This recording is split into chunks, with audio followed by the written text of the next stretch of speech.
What's your lemonade stand story? And he was like, YouTube's going to be the next big thing, Devin. Like, you need to get on that. You need to get on it early. And I'm like, And all of us, we all go through our own trials, our own level of stuff. Sure hope this works out. Otherwise, this will be a huge waste of time.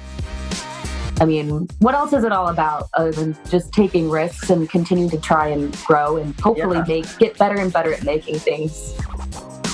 Most of the billion-dollar brands you've seen were started by people that were just solving a problem for themselves. We're telling lemonade stand stories from some of the world's top creators, makers, and go-getters. We're rolling right now. Hey, We're having fun. We're rolling. Yeah. Hey guys, this podcast today is sponsored by Yalla, a task management and team collaboration software that we use at Lemonade Stand. We use Yalla to keep all of our team members organized, wherever they are. In fact, we used it to plan and organize this podcast. Visit yalla.team, that's YALLA.team, and try it for free. We also have a special offer for all listeners of this podcast. Use promo code LEMONADE and get a lifetime 25% off if you upgrade. What is going on, guys? This is Sharon Prabhakar with the Lemonade Stand Stories podcast, and I'm here with Alan Akina, and we were just kind of jamming away and talking about life in Hawaii because that sounds amazing. And Alan is the founder of 101 Financial, and that's awesome because I definitely need financial advice. So that's really the reason why you're here on this podcast. I need you to be like my financial therapist. I got you, really. No, it's awesome, man. I mean, we were just kind of like talking about how awesome Hawaii was, but your life, like we were discussing, was kind of a struggle financially growing up, right? And it was a bit challenging. And we were mentioning how Hawaii is a pretty expensive place to live. So. Yeah, tell us a little bit about that. If you've ever been there, or any of your listeners has been there, you know it's super expensive. It's super expensive. It's beautiful, but when you come as a tourist, you're there for a week and you get your credit card bill, it's fine. But imagine living there your entire life and having to deal with all those expenses. So that's what my life was like. It was tough. I come from an amazing family, love my family, but the difficult part for us was our financial life. You see, I grew up on the government's free lunch program.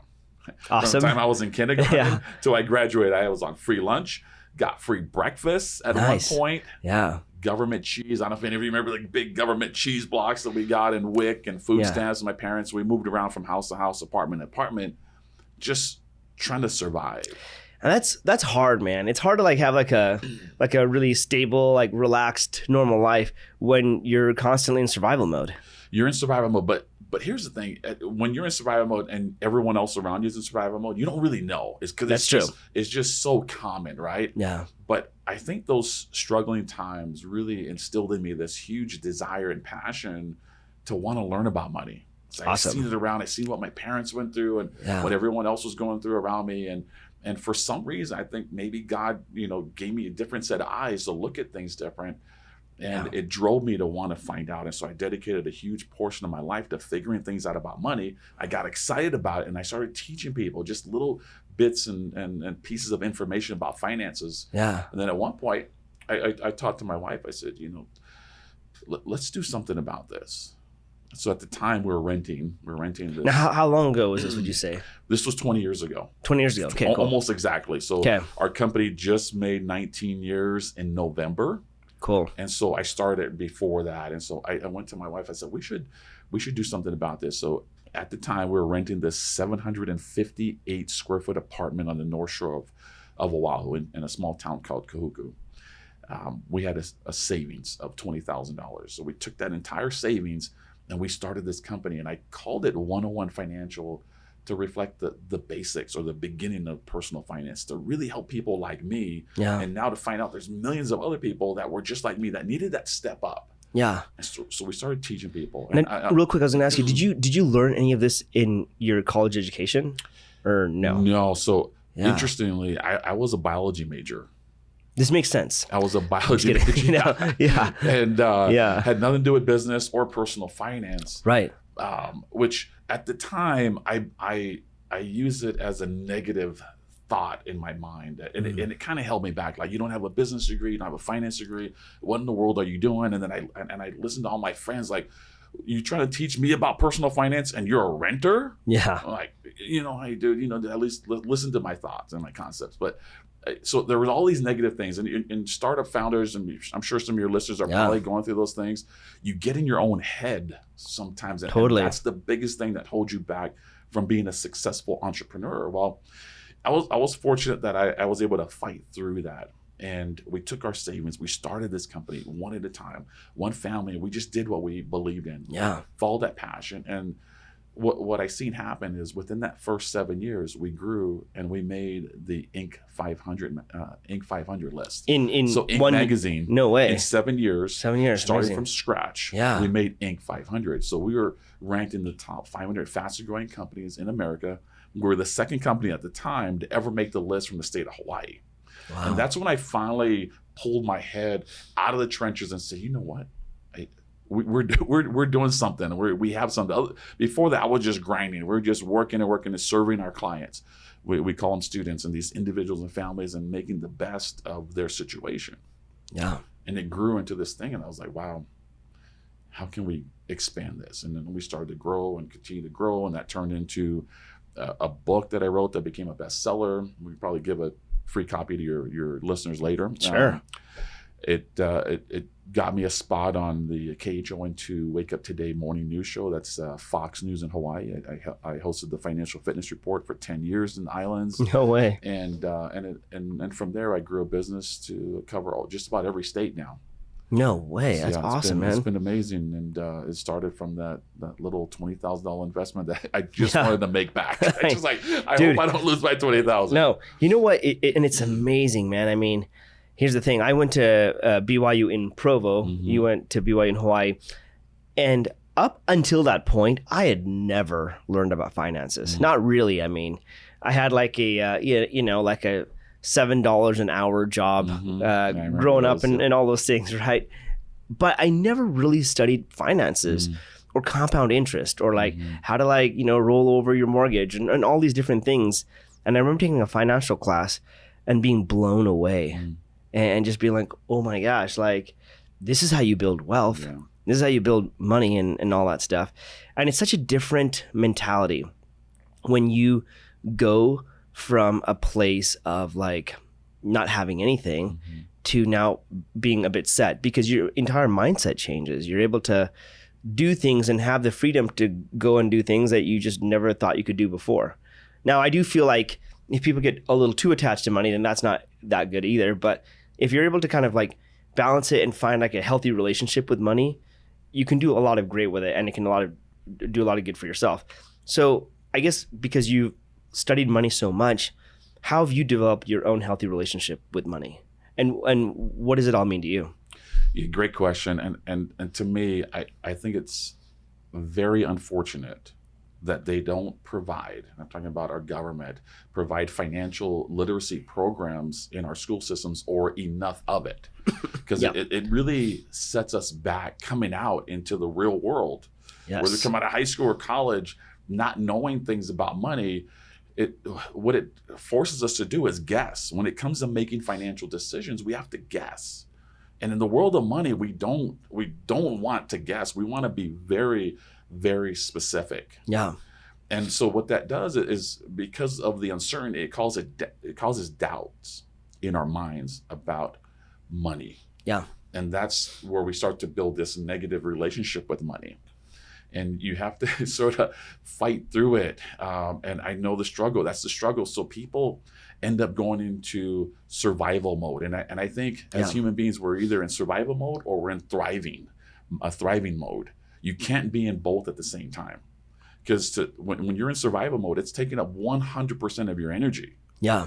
But once we start to break free of that and we get control of our money, we start to understand it more, then we could focus on thriving. Yeah. And move some of that energy and some of our brain cells into thinking and planning about our financial future.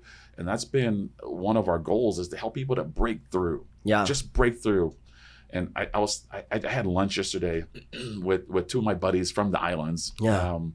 the owners of Mo Betta's restaurant. Oh, here. sweet. Okay? You know Yeah. Mo Betta's, right? Of course. Great guys. Amazing. Yeah. And these two brothers were city bus drivers in Hawaii. And they told me a long time, we're going to start a restaurant in Utah. I'm like, okay, good luck, guys. Yeah. Go for it. Anyway, they're very successful. They're thriving. And we had lunch, and they're like, Alan, isn't it interesting how the rich get richer? And I said, absolutely. I said, that is so true. Whenever I speak to people, I said, look, folks, the truth is the rich get richer. Mm-hmm. Because there's certain things that you can't take part in certain investments because you're not a qualified investor. So knowing that's the truth, let's help you to break through. Yeah. Because once you break through, exactly what you said, once you start to see things, you break through that barrier, there's a whole nother world of finance. Yeah. There's a whole nother level. But our job, I feel like, is to get people to break through and build confidence in themselves through a foundation of financial education. Yeah. And I've seen it 50,000+ times happen in these families we've helped. Wow. Dude, it's amazing, man. I mean, here's the thing, like, I'm being very vulnerable here, everyone listening to my financial situation. No, I remember the decision I made when I said, I'm going to be an actor. Mm-hmm. That was the day I signed my own doom as far as money goes. No, I'm kidding. I remember it was a big moment for me because not just that I wanted to be an actor, but that was the moment I was stepping away from a regular 8 to 5. Mm-hmm. This is the moment I was stepping away from your comfortable financial stability. Even though it wasn't that much, it was my comfortable 2-week paycheck, right? Mm-hmm. Every 2 weeks, get my check and it would go directly into my bank account and I didn't have to ever worry about it. But it wasn't like I was really thriving. I was just making an hourly wage. That was it, right? Now, acting was an interesting thing because it's very inconsistent. Mm-hmm. And I remember when I first started getting into it, like, thankfully I had a little bit of money saved from before, but the jobs I was getting, you know, they might pay me like a couple $100 for the gig. Mm-hmm. But if those only come ever so often, right, then it's like, okay, great. So I have this occasionally because I'm feeling a passion, but what about the other times? Like, what am I going to do to like make ends meet? So I moved to California and it was definitely a struggle. It's definitely more expensive to live in California than in Utah. And me trying to work in the industry, like, it's like, I don't think that anything I did was wrong. It was just like, I just wasn't working as smart as I could financially, because if I went in there with a totally awesome financial base and like residual income coming in through whatever investment I had, then it would have been a way easier situation. And I see a lot of actors go to LA and man, do they struggle. They get like the, you know, the waiter jobs at night. Like you see on TV. Like you see on TV. Like in the movies. In the movies. I never did, because I was always hustling and I realized, okay, if I'm not going to act, I can produce my own commercials. So I would do that, but I was still trading time for money. You know, it was never really exponentially growing. But what ended up happening with me was I did build enough of a relationship base that when I came back to Utah and everything, and I started working on more gigs, I became more in demand. And people wanted to hire me more and they were paying me more. So I was like, okay, I'm still trading time in for money, but now the money is a lot more than when I first started. So that was an interesting thing. But what's really cool is when you start talking about like compound interest and the idea of like being smart and really building your base so that you can take your vacations when you want to and whatnot, it becomes very exciting, because at that point, you're not trading your time in for money. You could be sleeping and still be making money, right? So I have, you know, I've got friends that like do like the network marketing thing, and they're like, and that was the explanation of it. Mm-hmm.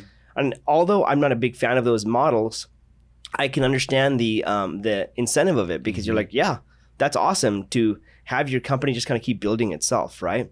So when people want to break free, when they're like, you know what, I am tired of this 8 to 5 deal, what is their first step? What is their first thing that they need to do to say, okay, what do we need to do to like either save or put this into an investment? Like, what do you think? See, this is the crazy thing. It's such a simple concept, but most people miss it. So I call it your financial starting line. We got to know where we're at today. Your financial starting line consists of these 3 things. Yeah. Your income, your living expenses, and your liabilities or your debt payments. So we need to calculate that. And I would suggest for those of you that are listening, write this down. What is my total monthly income? Yeah. What are my living expenses? And what are my payments on my debt, like my mortgage or my credit cards? Sure. That's the starting line, okay? Now we need to create the finish line, which is, what's my goal? Do I want to become a first-time homeowner, or do I want to just pay that mortgage off? Do I want to be an investor, or do I want to be an actor? So we take the starting line and the finish line, right, and then we build this roadmap, this detailed roadmap to connect the two, which is going to track every day what's coming in, every day what's going out, bills to pay, debt to pay, and when. And we're going to monitor our monthly cash flow. Again, going back to this golden rule of finance, never spend more than you make. Totally. Well, how do we know that if we're not tracking that? And so I highly encourage people to track, at least on a monthly basis, where you are as far as cash flow. So you can either be in a positive cash flow situation, which means you're making more than you're spending. Yeah. You could be break even, which is you're spending as much as you're making, or the other way around. Negative, right? We're spending more than we're making. We can't make any adjustments until we know where we are with our cash flow. Once you analyze the cash flow, and I suggest you do it for a minimum of 3 months. Just get an old sheet of paper or Excel and just do 3 months and analyze. And the truth is going to be what it is. But we need to start there. Yeah. I love that because the thing is like then you make something become a lot more manageable. I think if not, you kind of like leave things out in the ether. And you're like, yeah, I think I do this, and it goes back to guessing. Remember I talked about guessing?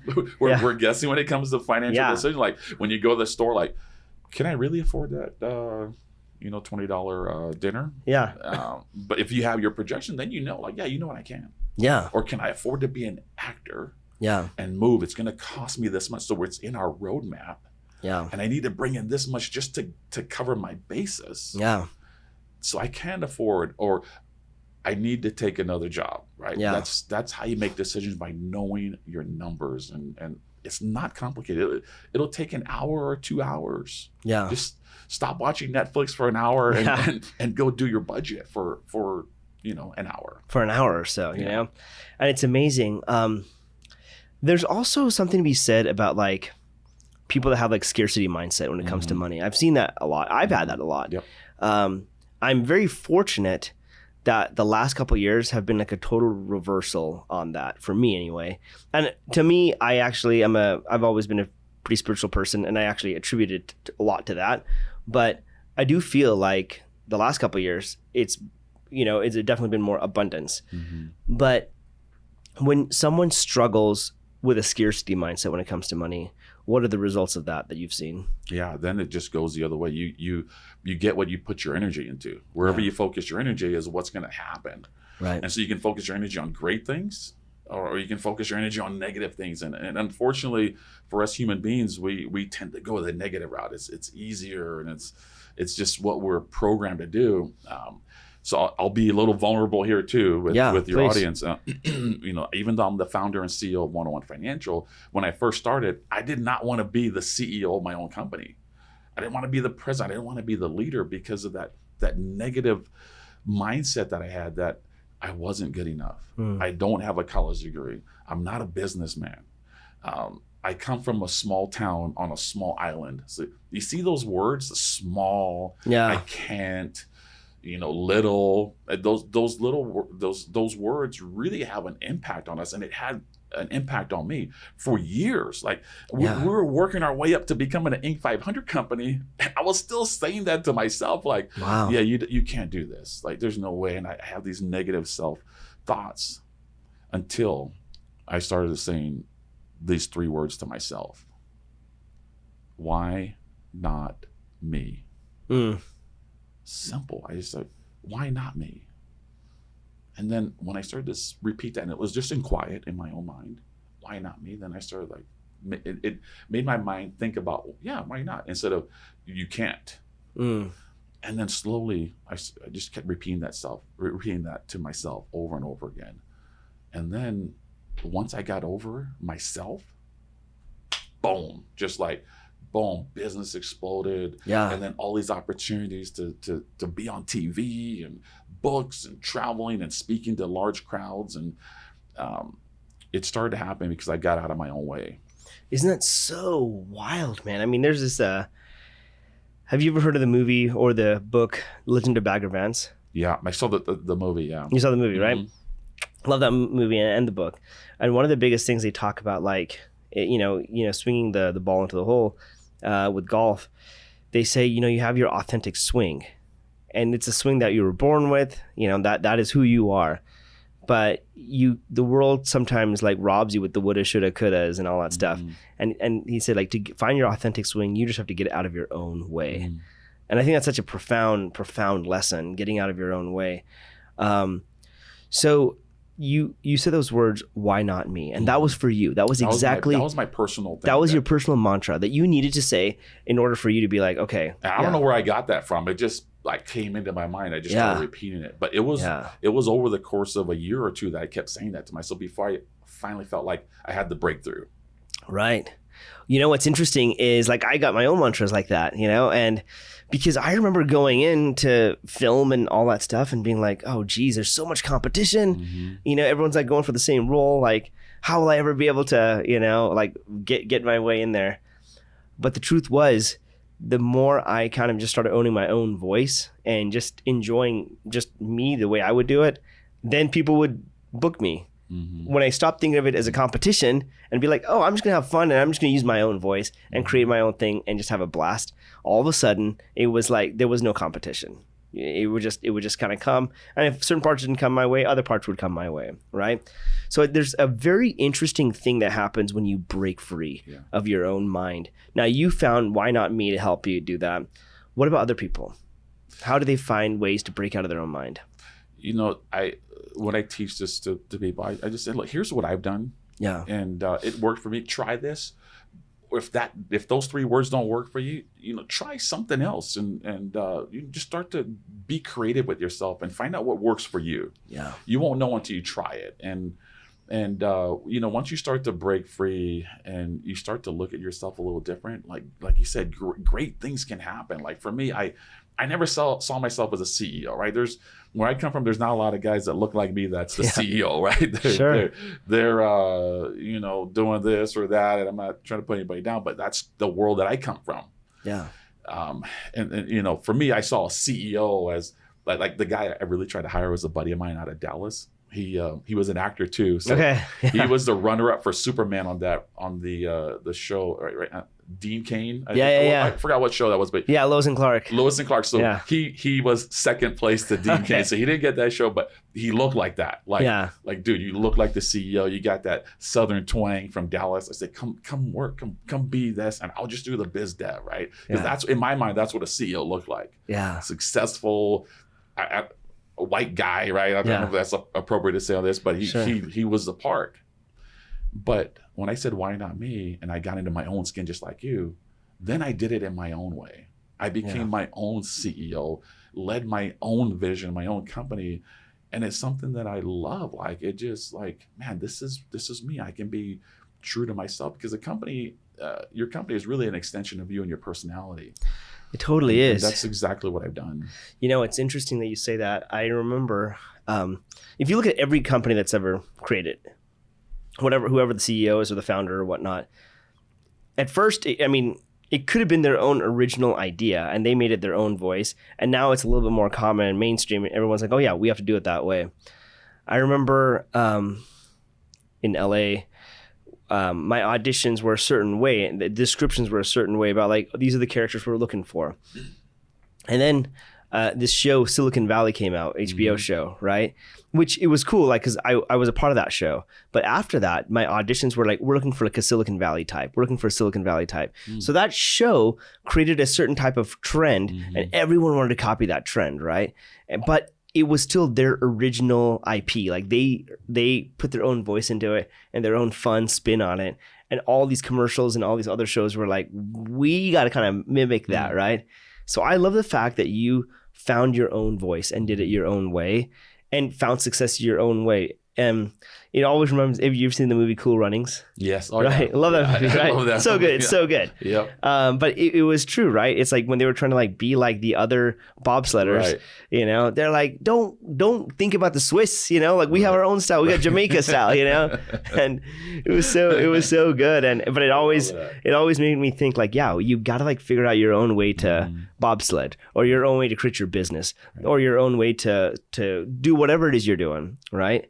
And I think that those words, why not me, are a really powerful way to like really look introspective and think, well, what's so special about that person that I can't inherently have, you know? When I looked at that, right, when I looked at the why not me scenario, and I started to get more comfortable in my own skin, like you said, then I started to infuse more of my upbringing and my culture into my own company. I love that, and I started man. using the things that I was brought up on, the Hawaiian culture, and made our culture about ohana, right, being about family and taking care of other people and giving back, and it's been beautiful. It just makes life so much better as a CEO and founder of a company to have your culture intertwined, and then to see it become successful the way it has, and see how it impacts others. Then it's like, wow, this is amazing, and it's been a blessing. That's huge, man. That's so awesome. Now, part of the Lemonade Stand Stories podcast is discussing people's lemonade stand stories, right? Now, to have a lemonade stand story, you have to have lemons first. So with any business, just by being here in life, we're going to be dealt lemons. Yeah. So were there any moments, I know you said like growing up was a pretty big struggle, like in that survival mode scenario, but even as you got older, were there any big lemons that you had to face and be like, okay, I got to figure out a way to turn this into lemonade quickly? Anything come to your mind? Yeah. So I'm just thinking of all the lemons. Sure. like one simple one was, like to write a business plan for our expansion. And I was like, I'm not smart enough to write this business plan. So then I hired these guys, a consultant, and like 15 grand later, I get this stack, and had nothing to do with what we were trying to do. When I could have wrote that on 1 or 2 sheets of paper, right? Yeah. Like, man, that was an expensive lesson. And then in Hawaii, we experienced some major lemons in my own little hometown with me being involved with coaching basketball and having my kids on my team, and the struggles of coaching your own kids within a small community created a tremendous amount of lemons to the point where we actually had to go to court. Oh my gosh. Over and not a basketball court. Not a basketball court, right? A real court. Okay. And the unfortunate thing was that my son, that was a freshman, was called to be on the stand and questioned by the attorney general and this and that. And you just hate to see that for your young kid to even have to go through that. That's fine for me to be able to go through that, but for them to be involved created a tremendous amount of lemons in our life. And at that time, it was very low for us. We felt like, wow, like nobody likes us. What did we do wrong, right? We didn't do anything. And my kids felt like, Dad, why are they doing this? We didn't do nothing wrong. All we did is work hard and work hard and work hard. And I had to have that same talk. It's like, boys, like sometimes in life, lemons happen, and we have to deal with this now, and things will hopefully get better. Right? You don't know at the time where everything's just so stressful in our family. Yeah. My wife was pregnant, and things were going on, with them, and so my son on the stand, going through that, being questioned. Fast forward to today, right? That was really tough on them. We won the suit. We won the suit. But that changed our perspective and my kids' perspective. And then we ended up moving to Utah. And we started to see the transformation of lemons to lemonade.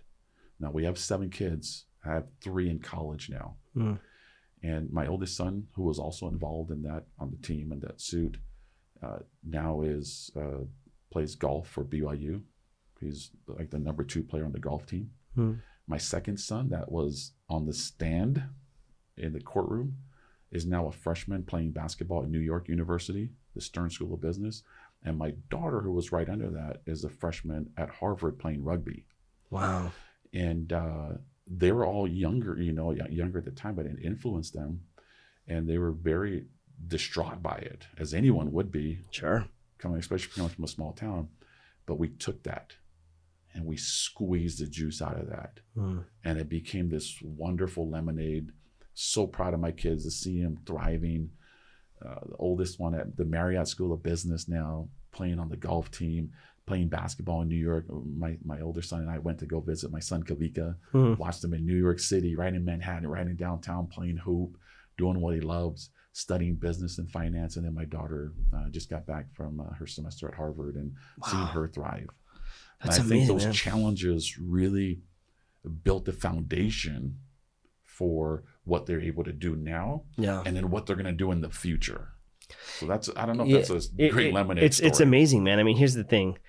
When you're faced with pressure and you don't know the outcome, that's a tough situation when you're like, I have massive amounts of pressure and we didn't sign up for this. Yeah, especially or at 14, at 14, at 12, 16, 12, 14, 16 years old. Right. Tremendous pressure from friends, community, administration of the school that you love, that you go to. And it seems like everyone turns on you. That's tremendous pressure. It's tremendous pressure. And yeah, to be able to face that and to say, okay, somehow or other, we're going to get through it. How did you guys get through it moment to moment? The only thing we knew was our family. We just got closer together and we just huddled up. We loved each other. My wife and I just let our kids know that we love them so much. And then we had to have the hard talk about this is what happens in the adult world. If you feel like you did something wrong or not, even if you feel like you did nothing wrong, sometimes you can be attacked for those things that you stand up for and you believe in. Yeah. And we got through it just through the love of our own immediate family, our surrounding family, and then some close. And you really learn who your friends are at that time. Yeah. And it took some time, but the conversations with kids, you have to keep having that conversation because things start to re-enter in their mind as they go through other experiences. It's like, it'll be okay. It'll be okay. This is going to help you. It's going to help you. And now it's easy to look back like, man, we should send those guys a gift basket for helping us go through that because it really blessed our family. And I don't think my kids may have been where they are today without that pressure. Yeah. It's an interesting thing, man. Pressure's you know, they call it a pressure cooker, right? And it pressure tends to cook you. But if you can like withstand that pressure and you come out the other side, you become awesome. Yeah, they're all playing 3 different sports. They're playing golf, basketball, and rugby in college. That's nothing, right? The training and the experience, like nothing compared to what they went through as a teenager. Right. So the challenges they face now, you know, whatever struggles, the pressure, they already been through that. Yeah. And so it actually helped them with that foundation. That's fantastic, man. So the other thing I was going to ask you is, and I think I already know the answer, but what brings you the greatest amount of joy right now? 2 things. I was just talking to someone at my office about this the other day. Yeah. Where my energy goes, my focus goes into my family first. Yeah. And then my business family. I don't have hobbies. I don't fish. I don't even golf. I got 2 really. My son plays at BYU, and I have a freshman son that just won the 6A state championship here in Utah. Amazing. He's one of the top kids, and I don't even play with them. I don't do a lot outside of that because I find so much joy in being with my family and supporting them in whatever they decide to do. Yeah. And then being with my business family and helping the individuals within my company to be successful at whatever they want to do and our clients. And that's all I need. I'm a simple guy. I don't need anything else. Yeah. That's awesome, man. I mean, I love that. And like you said, where your where your focus goes, your energy flows, right? Where your energy goes, your focus and things grow from that. And I found happiness in it. That's the other thing, right? Is in our country we have the right to pursue happiness. Yeah, we do. We're not guaranteed happiness. Like, okay, just because you're in America, you're gonna be happy. It's the word pursuit. Right. You got to pursue happiness. And when I'm pursuing happiness with my family, it makes me happy. When I pursue happiness with making people at my company happy, it makes me happy. And at the end of the day, that's all I need. That's awesome, man. It's so great. 2 more questions for you, actually. What is your greatest fear right now?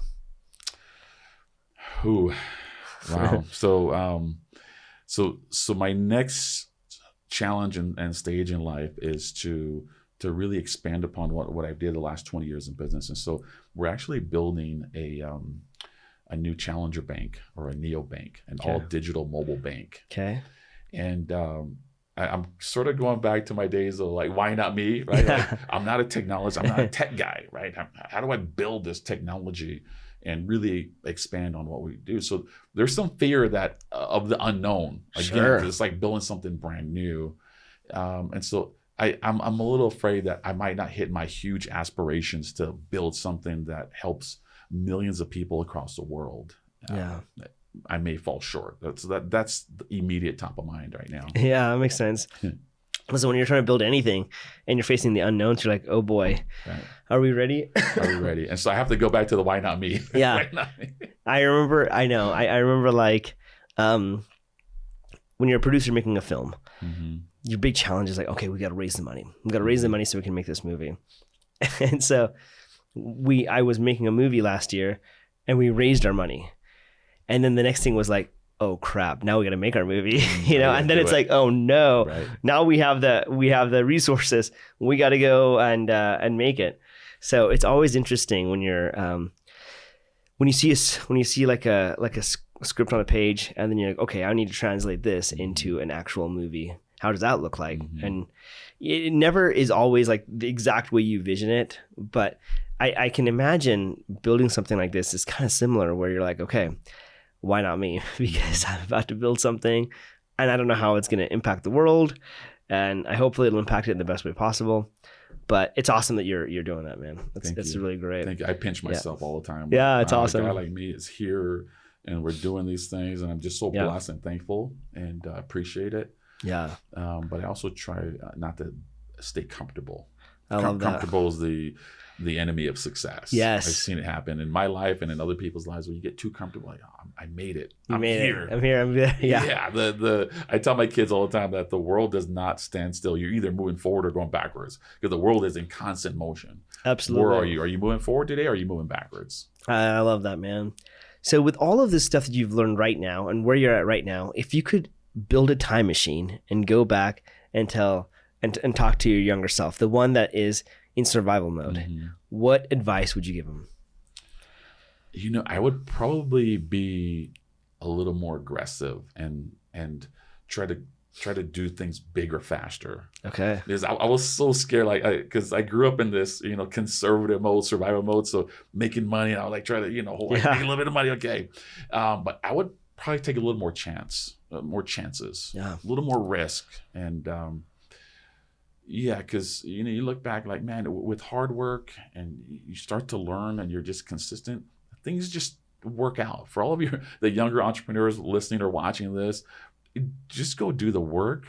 You're going to learn so much. You're going to mess up. Yeah. But that's part of the process. That's part of becoming under pressure. And then things start to work out if you're doing it for the right reasons and you put the effort in, the energy in. Yeah. Things are going to change. Things are going to turn around for you no matter where you start. Wherever you start in life, things are going to change. It's going to turn for you for the better. That's awesome, man. I love it. Well, dude, this has been an awesome podcast. I thank you for coming on and sharing all this advice. Before we wrap up, any last words you'd like to say to our guests? I appreciate you and the Lemonade Stand team for having me today. We appreciate all the work that you're doing for my company. Of course, Lemonade Stand's doing some amazing work, and I'm just here to help people. And my book, if you want to download my book, it's a great gift. It's just AlanAkina.com. AlanAkina.com. AlanAkina.com. You can download my book. It's a 30-minute read. Okay. Great for kids 10 and up. Okay. Yeah, it's that's my reading level, so it's gonna be perfect. It's gonna be a perfect read for me over the holidays. Well, I appreciate it, man. Thank you so much for being on the podcast. Thanks for having me. Yeah, of course. Take care. All right. Thanks so much for listening to the Lemonade Stand podcast, and we hope you enjoyed this episode. Be sure to subscribe to the podcast on whatever platform you use to be alerted when we release new episodes. We'd also love to hear your feedback in the reviews, and if you or someone you know has an awesome Lemonade Stand story, please reach out to us on social media and let us know. Thanks so much and have a great day.